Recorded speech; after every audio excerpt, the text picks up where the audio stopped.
Tebas, a cidade dos vivos, a joia mais preciosa do faraó Sete I. A cidade de Imhotep, sumo sacerdote do faraó, guardião dos mortos. Cidade natal de Enxunamun, a favorita do faraó. Nenhum homem podia tocá-la.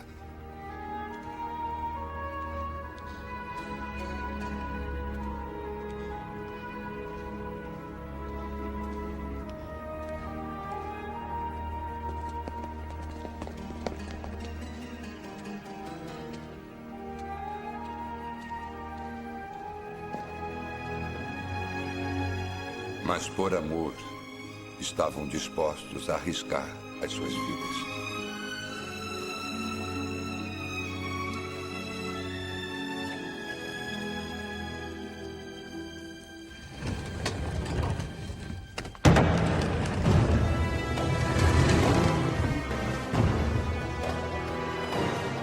يرتا يخأيا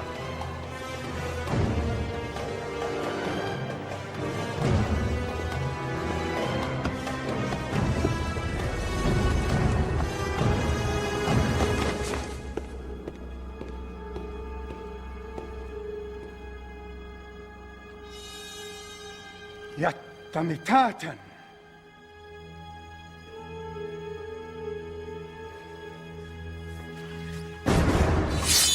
إمات هيثم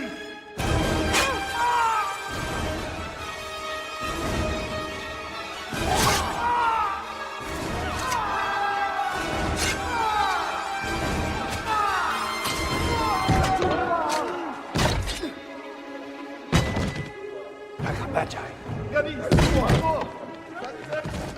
Pilihari, ini miutu. Kame. Tiada ada perintah yang nak hawe. Kunai dakame. Yanakame. Hagamis. Yatib. Erebin Hayut. Sabsilwe. E aí, galera? Vamos lá para a nossa próxima aula. Vamos falar sobre a arte egípcia. A arte dessa antiga civilização estava voltada para o aspecto religioso. A imagem do faraó era sempre representada no centro, pois ele representava todo o povo.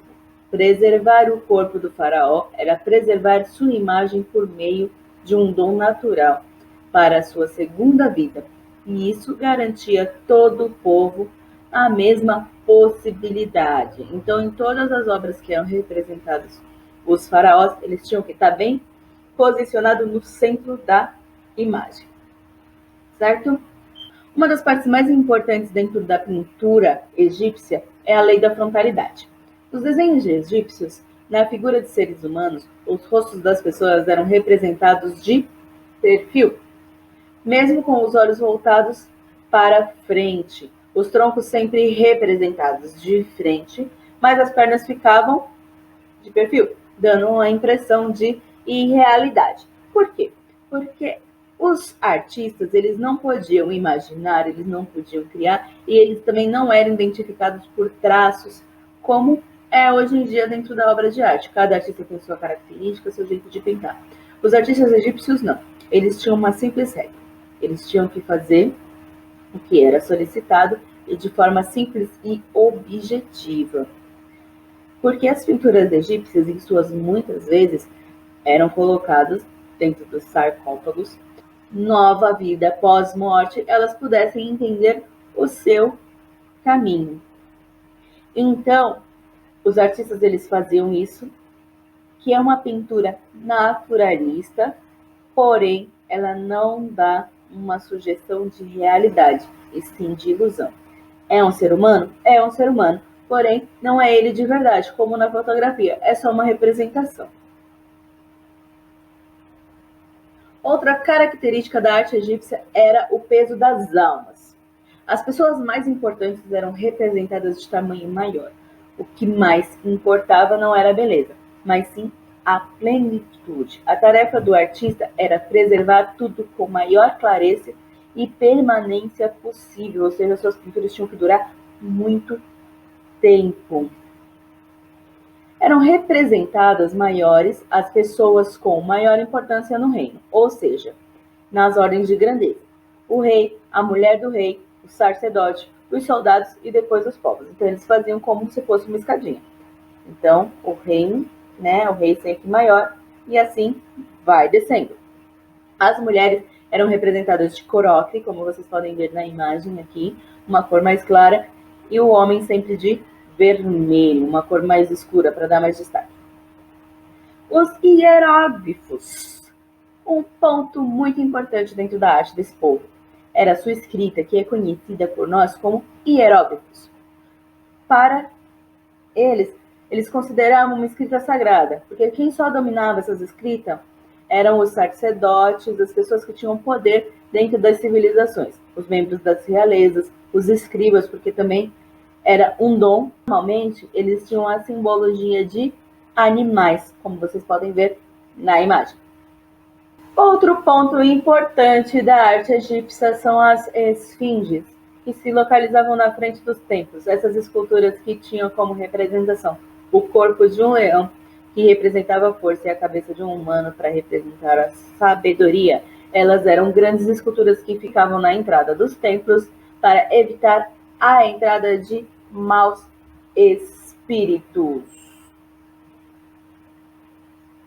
Nas esculturas egípcias, que eram feitas pela civilização, os deuses e faraós passavam sempre uma impressão de serenidade, e quase sempre eles eram representados de frente, e com cara de paisagem, com cara de azulejo. Eles não podiam ter expressão nenhuma. Por quê? Porque isso passava a sensação de imortalidade. Assim como na pintura, os egípcios não respeitavam as proporções de medida, já que as esculturas pretendiam representar grandiosidade e força. Ou seja, se fosse de um rei, a escultura era maior, e assim seguindo a hierarquia como na pintura.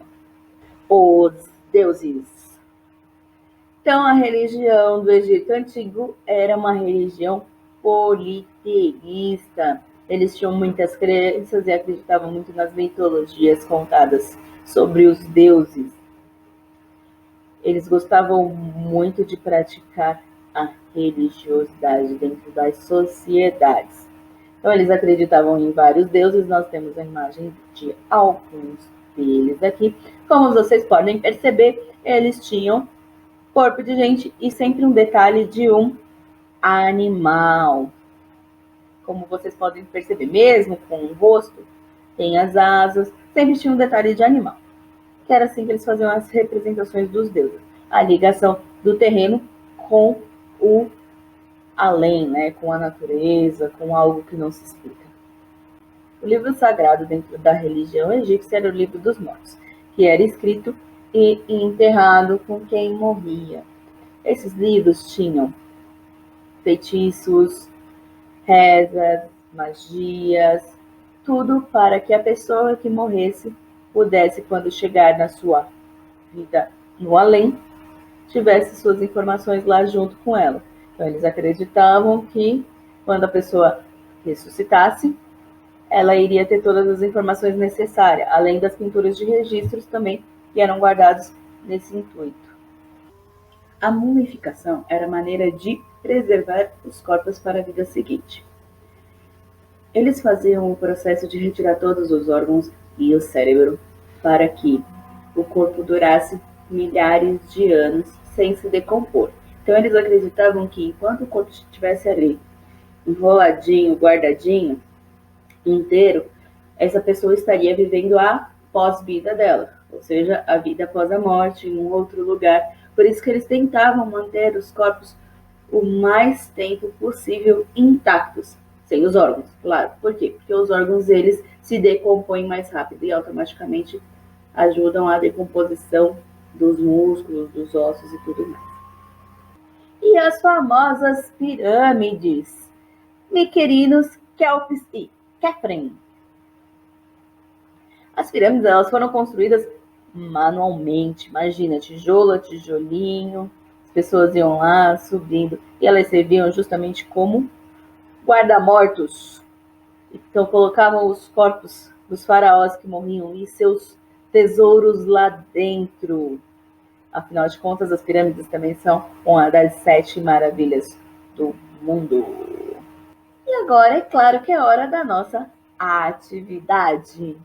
Primeira coisa que vocês vão fazer, ler o capítulo 9 e o capítulo 10, que está bem detalhado, explicando tudo isso que eu falei para vocês. Aqui foi o resumão para vocês absorverem mais fácil. E aí, lendo esses capítulos, vocês vão lá para a página 21 e para a página 22, que existem algumas questõezinhas para vocês responderem. A questão da página 22 é referente a filmes. Eu já coloquei aqui um trechinho de um filme para vocês assistirem. Quem já assistiu, assiste de novo. Quem não assistiu, pode assistir. Não só esse que eu passei, mas pode escolher qualquer um que está indicado na apostila de vocês. Ó, aqui. Tá tudo indicadinho aqui, vocês podem assistir. E a gente vai conversar sobre essas questões e sobre esses filmes amanhã, na nossa aula online. Encontro vocês lá.